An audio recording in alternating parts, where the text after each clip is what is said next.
How to make fluffy Japanese pancakes.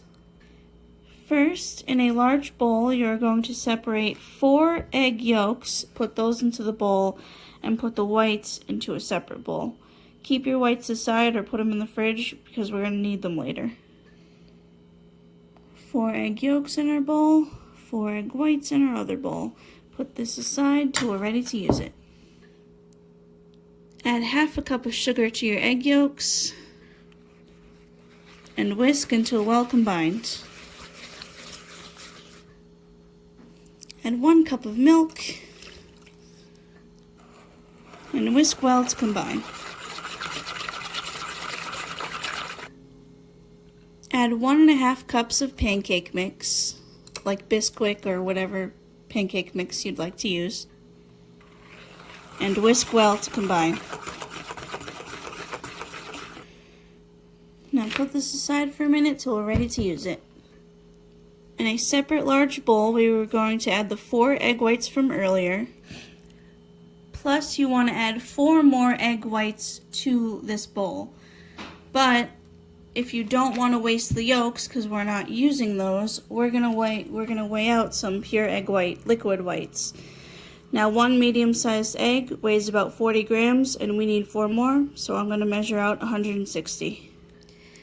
Now once you've either got your egg separated or your 160 grams of liquid egg whites measured out, add it to your bowl with the other egg whites. Now you can do this part by hand if you want, or a handheld mixer or your stand mixer, but whip your egg whites until stiff peaks form.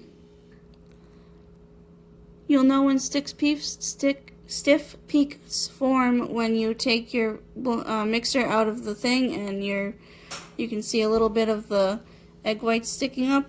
That's stiff egg whites. Now what you want to do is take about half of your egg white mixture and fold it gently into your pancake mixture. That does not mean this, that does not mean this. You have to gently fold it like this. Like a scooping motion, but like super gently. Until all your egg whites are mixed in. Do this in about 2 separate batches. This might take a few extra minutes, but folding is very delicate. It is very different from any other type of mixing method. You do not want to deflate your egg whites. That's basically the entirety of why your pancakes are going to be fluffy when the finished product is done. Take your time. No rush. Second half. Gently mixing, gently folding, I mean. Perfectly mixed. You can still see that it's still kind of puffy and not deflated. But now here's the part where we get a little experimentative. Now technically the recipe has you buying a 3-inch ring mold and you're supposed to cook them on the stove. You fill the mold, you cook it for 10 minutes, you carefully flip it, you cook it for another 10 minutes or until the toothpick inserted comes out clean.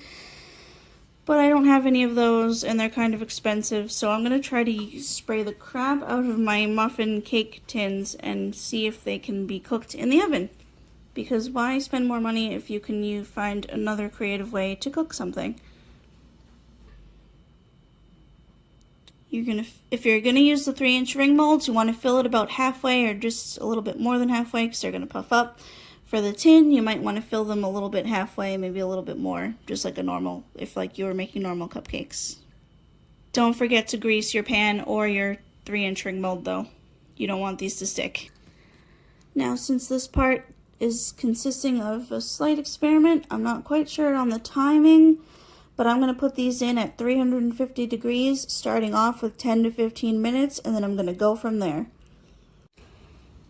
After about 20 minutes in the oven, these are looking pretty damn good.